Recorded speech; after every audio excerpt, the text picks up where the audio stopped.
Assalamualaikum warahmatullahi wabarakatuh. Perkenalkan, saya Muhammad Iqsal Mahfud dari Akuntansi A2 akan mempresentasikan hasil kerja kelompok kami tentang sistem pengendalian manajemen sektor publik. Dalam sebuah organisasi sangatlah perlu untuk mengendalikan sebuah manajemen. Ada beberapa poin untuk mencapai suatu tujuan. Yang pertama adalah perencanaan. Dalam sebuah organisasi tanpa adanya perencanaan, suatu tujuan tidak akan dicapai. Poin yang kedua adalah koordinasi antara berbagai bidang.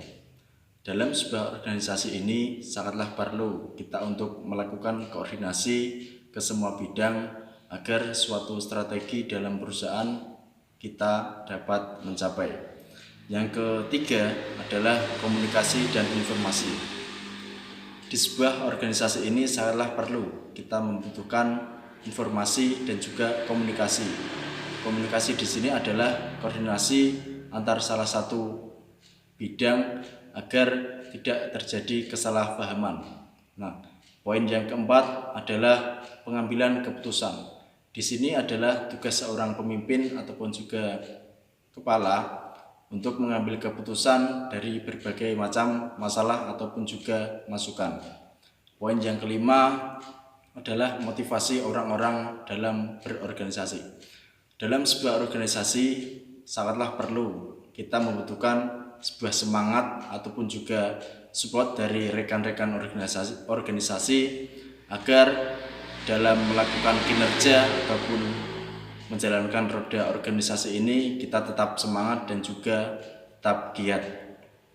Yang terakhir adalah pengendalian dan juga penilaian kerja. Di organisasi ini suatu pengendalian ini sangatlah perlu dan juga penilaian kerja ini sangatlah penting bagi kita, karena untuk menunjang sebuah organisasi ke depannya penilaian kerja bisa menjadi tolak ukur dalam sebuah strategi.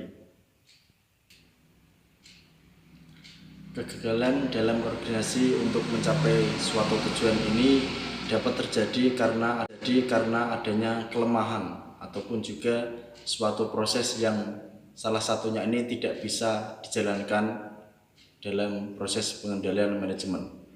Sistem pengendalian manajemen ini harus didukung dengan adanya sebuah struktur dalam organisasi yang sesuai dengan tipe pengendalian manajemen yang telah digunakan dan juga lingkungan yang mendukung. Tipe pengendalian manajemen ada 3 tahap ataupun juga 3 kelompok dalam sistem pengendalian manajemen.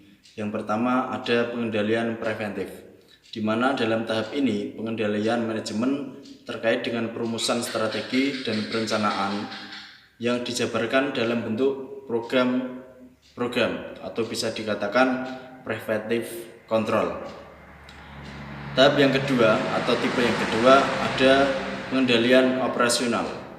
Dalam tahap ini pengendalian ini terkait dengan pelaksanaan pengawasan program yang telah ditetapkan melalui alat berupa anggaran. Anggaran ini menghubungkan suatu perencanaan dan juga pengendalian.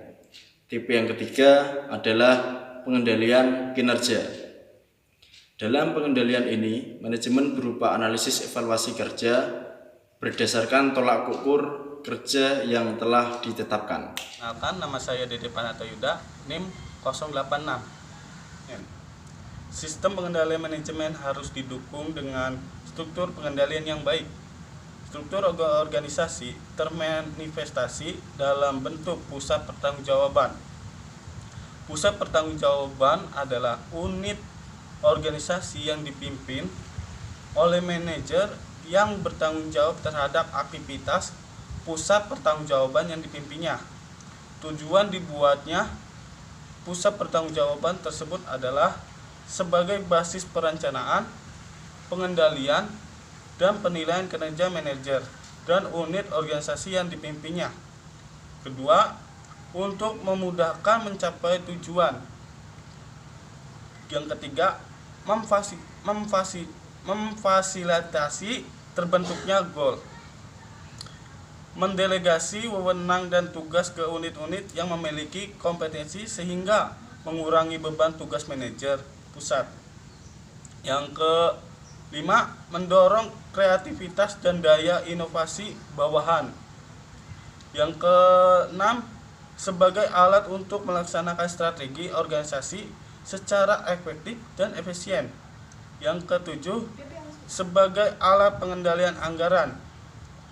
Tugas manajer pusat pertanggungjawaban adalah untuk menciptakan hubungan yang optimal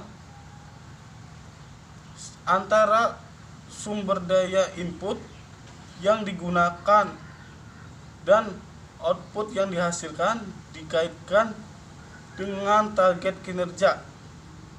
Input diukur dengan jumlah sumber daya yang digunakan, sedangkan output diukur dengan jumlah produk atau output yang dihasilkan. Saya akan menjelaskan mengenai pusat-pusat pertanggungjawaban. Yang pertama adalah pusat biaya. Pusat biaya adalah suatu pertanggungjawaban yang prestasi manajernya dinilai berdasarkan biaya yang telah dikeluarkan.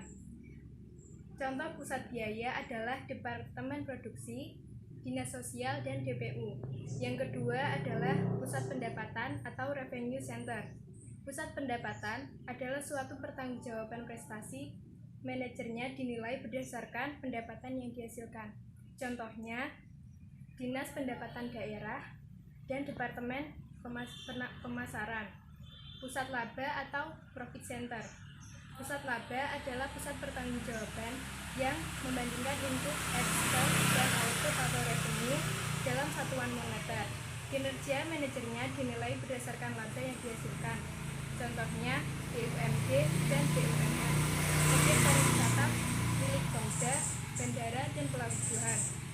Setelahnya adalah pusat investasi atau investment center.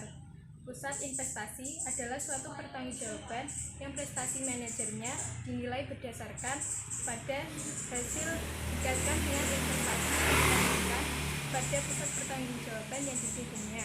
Contohnya adalah Departemen Riset dan Pengembangan dalam Balitbank.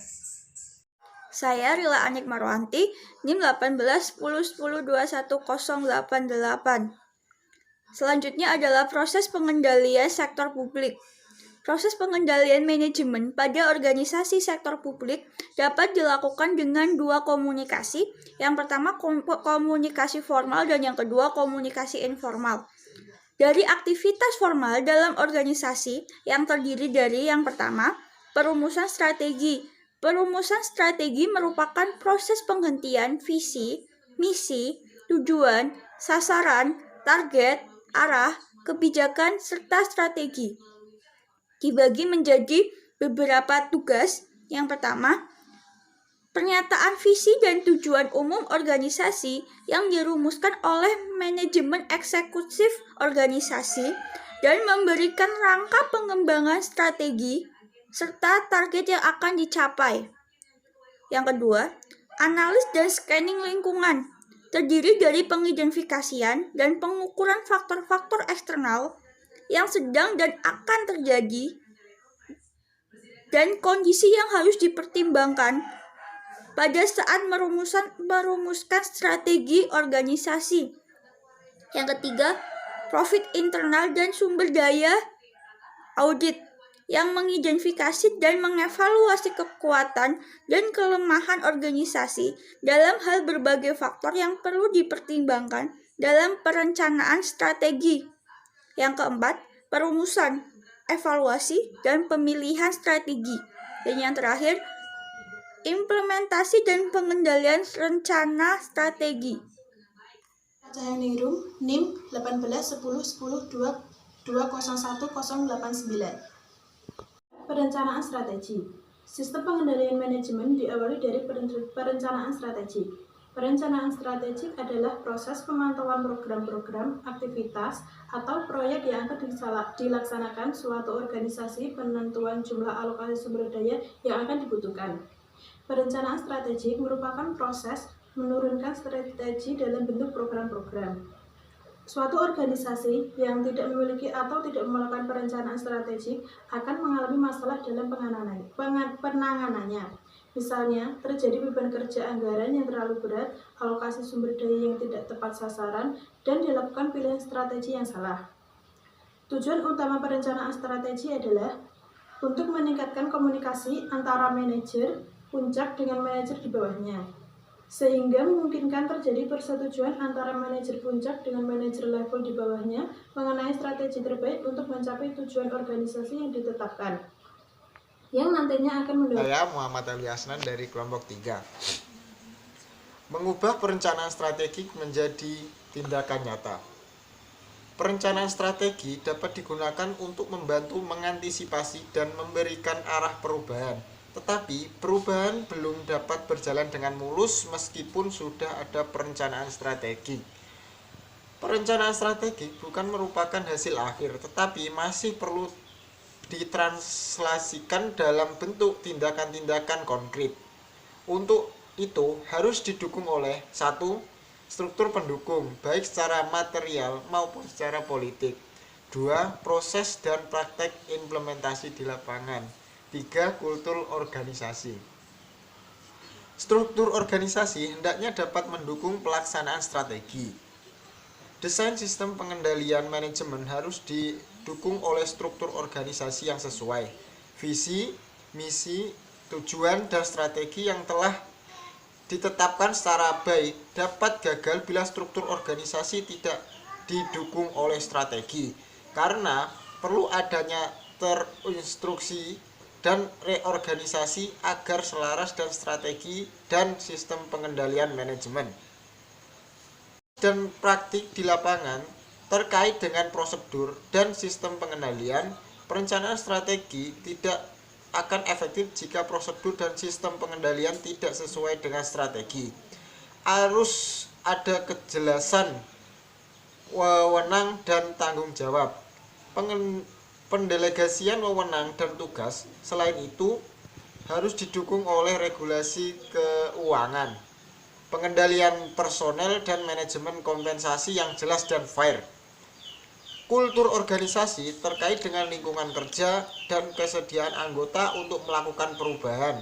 Perencanaan strategi harus didukung adanya budaya organisasi yang kuat dan harus didukung oleh perubahan perilaku dan sikap anggota organisasi untuk melaksanakan program-program secara efektif dan efisien. Program akan gagal bila personel di lapangan bertindak tidak sesuai dengan arah dan strategi organisasi. Saya Wihanarni, NIM 18.1010.21092. Di sini saya akan menjelaskan tentang penganggaran dan pengukuran kinerja. Penganggaran. Tahap penganggaran dalam proses pengendalian manajemen sektor publik merupakan tahap yang paling dominan. Mengapa? Karena memiliki karakteristik yang sedikit berbeda dengan penganggaran pada sektor swasta. Perbedaan tersebut terletak pada pengaruh politik dalam proses penganggaran. Pengukuran kinerja. Penilaian kinerja merupakan bagian akhir dari proses pengendalian manajemen yang dapat digunakan sebagai alat pengendalian. Pengendalian manajemen melalui sistem penilaian kinerja dapat dilakukan dengan menciptakan mekanisme reward dan punishment. Sistem pemberian penghargaan dan hukuman dapat digunakan sebagai pendorong untuk pencapaian suatu strategi. Sistem reward dan punishment harus didukung oleh manajemen kompensasi yang memadai. Manajemen kompensasi merupakan mekanisme penting untuk mendorong motivasi manajer untuk mencapai tujuan organisasi. Intensif positif pada manajer disebut sebagai reward, dan intensif negatifnya disebut sebagai punishment. Peran penting adanya penghargaan dalam suatu organisasi akan mendorong tercapainya tujuan organisasi dan untuk menciptakan kepuasan setiap. Pemberian reward dapat berupa finansial atau non-finansial. Yang bersifat finansial, misalnya kenaikan gaji, bonus, dan pemberian tunjangan. Sedangkan non-finansial dapat berupa promosi jabatan, penambahan tanggung jawab, otonomi yang lebih besar, penempatan kerja di lokasi yang lebih baik, dan pengakuan. Mekanisme pemberian sanksi dan hukuman pada kondisi tertentu diperlukan. Tetapi, orientasi penilaian harus selalu pada pemberian penghargaan. Sekian dari saya. Terima kasih.